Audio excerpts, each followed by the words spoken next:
Hi, everyone. I am happy to have Professor Richard Wolff with me today. Professor Wolff, can I ask you about the world economy suddenly running low on everything?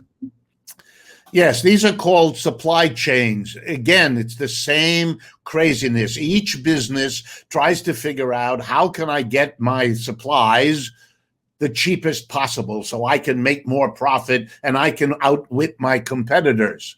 So I'm going to get this thing from Indonesia and that thing from Morocco and that thing from Paraguay because it's a little cheaper. Yeah, but then you need to move it thousands of miles on trains, then on ships, then on trucks. And at every step of the way, things could happen to mess it all up. A COVID, an earthquake, a ship that gets stuck in the Suez Canal. Who knows what it might be? But you have to plan if you're going to become dependent like that. They didn't do that. So they became vulnerable. It's also a very important lesson, Julianna. It's a lesson that if you leave things to each individual capitalist struggling to survive and compete and make the profit, they will each do what looks best for them. But that will result in a kind of chaos as they work at cross purposes. Again, no business does that inside. And yet they advocate it outside. There's something terribly wrong here. And for most of us, we are at risk by the way this system works. What could we do? Because this is, people are against central planning, not just in the United States, but all over the world, generally speaking. And then these kind of supply chain issues are global in scope, and people fear a central plan of global proportions. Your thoughts? My thought is, I understand there are good reasons to fear central planning. They get too much power into their hands, then they can use it in ways that we do not want. I don't think we should shy away from that. I don't think we need to deny it. But here's what we need to do. We have to balance those risks with the risks of not having central planning, of not having coordination. We are living through that. We could have and should have coordinated preparation. We should have had around the United States and indeed around the world in strategically placed warehouses, all of the testing equipment, all of the masks, all of the ventilators that a viral pandemic, which we have had in the world many times. There was no excuse for not doing that. The planning should have been done, because if we don't, literally, we've lost 600, if our numbers are correct, 600,000 Americans alone have already died from our failure to plan and work this out. If we're worried about the planners becoming too powerful, which I think is a reasonable thing to worry about, let's put the power at the base of society. And I have a solution for that, which I advocate all the time, which is that we stop having businesses organized with a tiny group of people at the top who make all the decisions. The board of directors of the corporation, the owner, that's not democratic. Democratic would be if all the workers in every store, in every factory, in every office, together democratically, they wouldn't give the power to the central authorities. They would say, yes, you help plan. But no, you don't have any other powers. We retain them at the base. That would give you a kind of balance of powers between the planners at the center and the mass of people who control the resources because they run the enterprises. That might be a way of balancing here. Otherwise, we're stuck in this either or, where we tell each other about the dangers of central planning as if we didn't have the dangers all around us of the absence of central planning. Let's grow up and face the reality that we have to solve the problem without one extreme or the other. Yeah, I was going to just say, it seems like extremes. Can't we just have a plan B? We could have a plan B where we have some of our PPE made in the United States and some maybe made somewhere else. We could have a plan B. Or organize the world in a different way. Get together and say, look, everybody has to have some production going on in their country. They consume everything, but the production has to be distributed. So nobody dominates everybody else because it's all made there. You know, we're learning that lesson now. It used to be the United States that produced nearly everything for the rest of the world. Coming out of World War II, that was literally true. What we're facing now, and it's so hard for Americans, is that there's another country becoming the place where everything gets produced. Isn't there? It's called China. And whether you look at your socks or your toaster or your carburetor in your car, you look close enough, made in China is printed there somewhere. And we're learning that it might be a lot of fun when you're the country rising to produce everything. But it's a very different ride when you're going down because somebody else has figured out that it's better to be in that situation, just as the Americans figured it out. Maybe we now can learn it would have been better all along to distribute that production around so that everybody literally depends on everybody else. What we do inside the United States would have been better done everywhere. Professor Wolff, we are facing these supply chain disruptions secondary to COVID. And as you mentioned earlier, different things can mess up supply chains. A tanker stuck in the Suez Canal, a hurricane, natural disasters, which we're seeing more and more of. But now we have especially hard things happening because secondary to COVID. I myself went to buy a car and I was looking for a used car, and apparently there are no used cars to be purchased now unless you want to pay the price of buying a brand new car. There's some sort of chip is missing and the supply chain has broken down, and even base models of new cars are not being made. So I guess the only people who can have a car are those who can afford to buy a brand new top of the line model, because of course they're putting whatever chips they have into the more expensive vehicles. That's a small thing. You think, oh, well, hundreds of thousands of people are dying and you can't get a car. Well, but that's not exactly the issue. The issue is these supply chains are breaking down everywhere and I need a car to go to work. So, can you talk about what we're facing in these different areas? And if you see, like, how long is this going to go? Is the car guy just trying to sell me a car by saying this could go on forever, or maybe come back in June?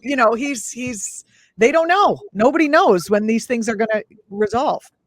They don't know. The truth of it is they don't know. And if they told you that they know that the chips will be there in June, my advice is go talk to a different salesman or woman, because they don't know. And again, that is an unplanned economic system. That's the quote unquote free market or free enterprise.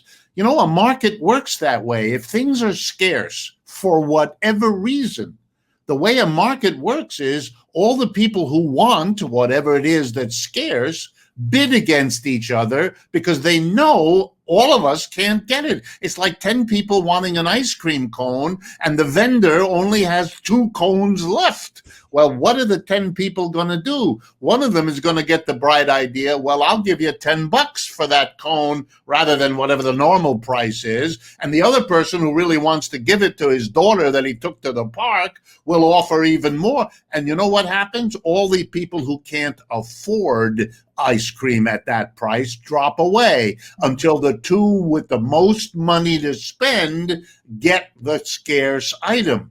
That's what a market does. It distributes whatever is scarce to those with the most money. And now let me confront you with what you already know. None of you that are listening or watching this program believes that that is anything other than immoral. If there's 2 ice creams, or there's 2 chips for your car, or there's 2 of anything, and there's lots of people who need it and want it, there ought to be, in any moral universe, some conversation, some discussion about who needs it most. If milk is scarce, does the rich person who enjoys giving it to his cat get it? Or does the family with 4 children who are at a young age and need milk for their bones to grow properly, do they get it? Is the answer who has the biggest purse? Who has the most money? I would hope not. That's not a rational way. And the answer to that is not, gee, let the price go up because then a capitalist will produce it, because then you're a slave again to the profit system. You're going to distribute it to the rich ones. Then the price is going to be high because they're the rich ones. And then you hope maybe over some time somebody will put. But that doesn't end the immorality of having given the scarce materials to those with the biggest amount of money to spend in the first place. So it's a very weak response. We're rational people. We can all see when things are scarce, and we can then act to deal with it. First, by distributing it in a moral and ethical way, democratically decided, and then at the same time increase production so we overcome the scarcity. We are not babies and children who can't figure these things out. By the way, again, inside most corporations, when something turns out to be scarce, they take all kinds of steps to fix that problem. And they don't decide that the scarce input somewhere in General Motors is going to be given to whichever other department bids the most money, because that would be nuts, and they're not crazy. Well, capitalism seems to be a sick mentality that just breeds additional sickness. So if we're all thinking that I'm not my brother's keeper, I am just me, and you're not going to be helpful to me, because that's not the society we live in, where you're supposed to think about me and I'm supposed to think about you. I'm supposed to think about the bottom line, surviving. Right. What happens if I don't have health care and I get an illness? How am I going to care? It just breeds further competition, as opposed to breeding this, this idea of the collective. How are we going to get from here to there? I mean, it's like a mental illness. Well, I think the first step is to have exactly the kind of conversation we're having, and to have the exchange of views such like the one that you just articulated. In other words, let's face the reality. Let me put it this way. Over the last 75 years, we have lived through, we in America, I'm talking about, something called the Cold War. During that time, something very strange happened. We were, as a country, the United States, able to talk about our education system, our social security system, our transportation system. We were even able to talk about our basic institutions like the family and so forth. But there was a taboo on talking about our economic system. In order to survive as a teacher or a politician or a journalist, you had to salute capitalism. We all had to say it was the best thing since sliced bread, and anybody who said otherwise was considered to be nutty, stupid, evil, or all of those together. This is childish. Capitalism, like every other system, has its strengths and its weaknesses. And any healthy society would have subjected its economic system to the same debates and criticisms that every other system in this country was debated. And we're proud of that, and we should be. But we should be ashamed of our fear, our childish fear of talking about our economic system. But now we're living the consequences. When you do not subject the system to criticism, you allow its failures and flaws to get worse. It's just like what the doctor tells you. You should come early when you feel that there's something wrong, because if we catch it early, it'll be easier to fix it or to solve it than if you let it wait. Well, it's the same thing if your economic system is messing up, which ours has been doing for quite a while. And we're now beginning, and I'm grateful about it, we're beginning to be able to talk about it, hence our conversation here today. But we're paying the price of having postponed it for so long. And so it's harder to do, and it's harder to fix, because we've all accommodated, as you put it. We've all decided, well, no one's going to help me, so I'm not going to help anyone.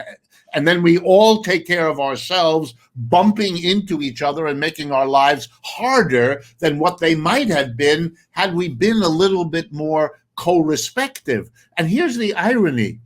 Many of us go to churches where the minister or the priest or the rabbi or the imam tell us about how we should love our fellow citizens, turn the other cheek, embrace those who criticize. We listen on Sunday or whatever day we go, we feel better, and then the rest of the week we ignore the advice.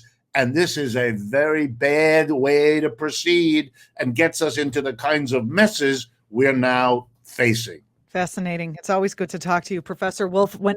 As we watch the continued unfolding of these supply chain disruptions secondary to COVID, you don't see this resolving itself anytime soon.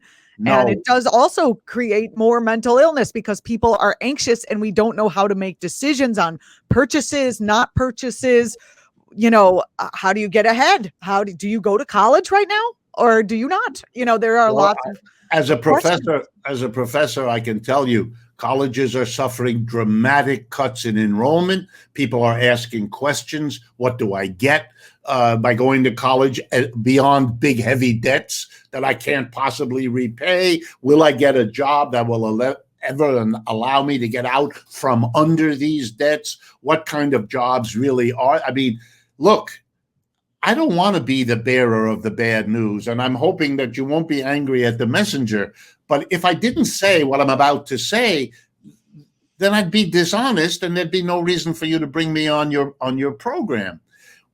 This country had a very special role in the world, no question. From roughly 1820 to around 1970, 150 years, you can think of us as on the ride up. We took the land away from the people who had been here before. I'm being as polite about that as it's possible to be. So we had a beautiful country all to ourselves as European immigrants coming here, very fertile, wonderful rivers, a great climate, oceans on either side, all the rest of it. And we really took off. We brought waves of people to do the work. We became more productive. And for those 150 years, every decade, the real wages that workers got went up. That's why we believe in things like American exceptionalism. That's why we believe that somehow it's built in that every generation lives better than the one before. But it stopped, as anyone who knows about human history would have foreseen. It stopped around 1970. We postponed facing it by borrowing money so we could maintain a rising standard of living on debt without relying on our wages, which haven't gone up anymore. But now with the new century, we've run out of gas and we're now on the ride down. And let me tell you, the ride down is not fun the way the ride up was. We could face it and try to work out a way to manage this, but that would require the planning, the coordination, and we're mentally stuck in where we could afford to be when the ride was up. We can't afford it when the ride is down. And the rest of the world, year in and year out, is figuring that out. That's why we did so badly on COVID. That's why we lost these 3 wars. That's why we're having the global supply problems. And that's why we have the most significant global competitor in the People's Republic of China that we've ever had as a nation since our independence from Britain. And so I'm afraid for this country because it's ill-equipped to face the reality from which it cannot escape. Professor Wolff, I know you're short on time and you've spent a lot of time with us, so I really appreciate that. My final question, not to scare everyone, but isn't there sort of also this mental, you talked about mental blocks, the mental block of we're going to get back to normal and these supply chain disruptions are going to right themselves. That is false. Am I not correct? Yep, you are correct, because at the very least, that is uncertain.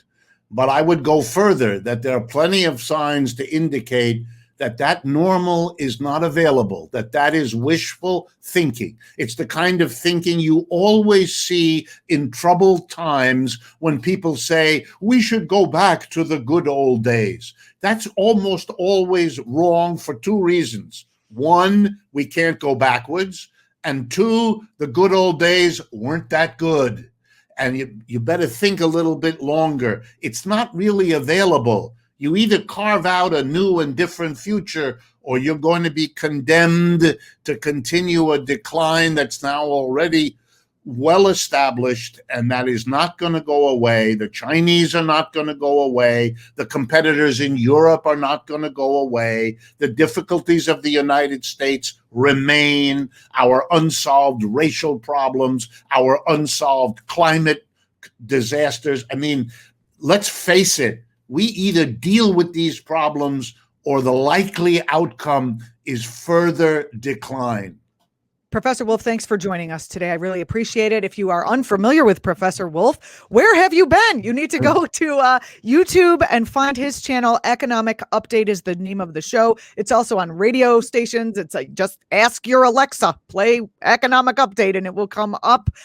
Where Professor Wolff, you have been giving the kind of economics re-education, and I mean that because you are breaking the American public from our, our propagandizement over the last number of decades. Our re-education, you are.